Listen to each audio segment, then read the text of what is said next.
Hello అండి శేషరావు. హైదరాబాద్ నుంచి కేవలం 9 నిమిషాల్లో అమరావతి చేరుకోవచ్చు. ఇది ఎలా సాధ్యం అనంటే చంద్రబాబు నాయుడు గారు కేంద్ర ప్రభుత్వానికి పంపించినటువంటి ప్రతిపాదనలను ఆమోదించడం కారణంగా సాధ్యమైంది. హై స్పీడ్ రైల్ కారిడార్లను రెండింటినీ ఆమోదింపజేసింది దక్షిణ భారతదేశానికి కేంద్ర ప్రభుత్వం. వాటిలో ఒకటి హైదరాబాద్ నుంచి ఒకటి బయలుదేరుతుంది, హైదరాబాద్ టు చెన్నై. ఈ హైదరాబాద్ టు చెన్నై రైల్ కారిడార్లో అమరావతిని చేర్చి మ్యాప్ను కూడా ఫైనల్ చేసింది కేంద్ర ప్రభుత్వం. ఇది పశ్చిమ బైపాస్ N6ని టచ్ చేస్తుంది.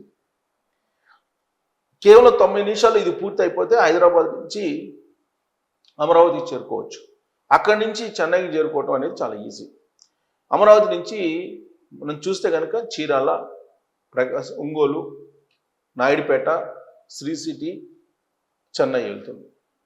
ఇక రెండో రైల్ కారిడార్ దీనికి కూడా అనుసంధానం చేస్తారు. ఇదేంటంటే నాయుడుపేట, చిత్తూరు, తిరుపతి, చిత్తూరు, బంగారుపేట, బెంగళూరు, మాండ్యా ఈ కారిడార్ కూడా అనుసంధానం చేస్తారు. అంటే 2 రైల్వే కారిడార్లు ఆంధ్రప్రదేశ్లో టచ్ అవుతున్నాయి.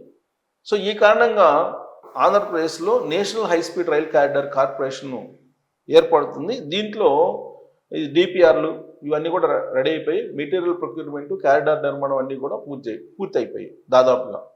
సో ఇక్కడ పనులు చేయటమే. సో కేంద్ర ప్రభుత్వం దాదాపుగా 2245 కోట్ల రూపాయలతోటి ఈ రైల్వే కారిడార్లను మంజూరు చేసింది. అమరావతి రైల్వే లైన్ను మంజూరు చేసింది, అమరావతి రైల్వే లైన్ని. అలాగే తెలంగాణలో ఎర్రపాలెం నుండి గుంటూరులోని నంబూరు వరకు సుమారు 57 కిలోమీటర్ల మేర కొత్త లైన్ నిర్మించబోతున్నారు. ఈ ప్రాజెక్టులో భాగంగా కృష్ణానది పైన సుమారు 3 కిలోమీటర్ల పొడవైనటువంటి ఐకానిక్ రైల్వే వంతెన నిర్మించబోతున్నారు. 3 కిలోమీటర్లు. ఇది అమరావతి ప్రాంతంలోనే అతిపెద్ద రైల్వే వంతెన. ఇది పర్యాటకులను కూడా ఆకర్షించబోతుంది.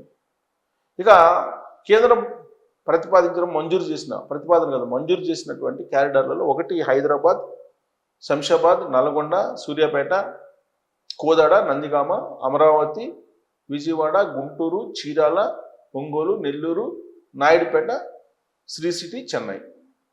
అదేవిధంగా మరొకటి మైసూరు, మాండ్య, బెంగళూరు, బంగారుపేట, చిత్తూరు, అరక్కోణం, పూనమల్లె, చెన్నై. ఇది మరొక కారిడారు. సో ఈ ఏడాది నాటికి వీటి డిపిఆర్లు రూపొందించి నిర్మాణ పనులకు టెండర్లు కూడా ఆహ్వానించబోతున్నారు.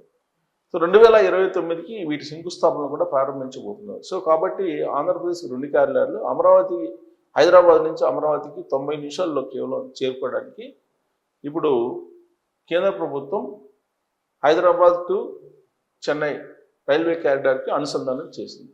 ఇది చంద్రబాబు నాయుడు గారు ఇనిషియేషన్గా తీసుకున్నందువల్ల కారణంగా సాకారమైంది. సో రాబోయే రోజుల్లో షటిల్ చేయొచ్చు హైదరాబాద్కి, అమరావతికి. మరి దీన్ని రాబోయే రోజుల్లో సిటీలు జంట నగరాలుగా మారే అవకాశం ఉందా, జంట రాజధానులుగా మారే అవకాశం ఉందా హైదరాబాద్, అమరావతి అనే దాని మీద మీరు కామెంట్ చేసి థ్యాంక్ యూ.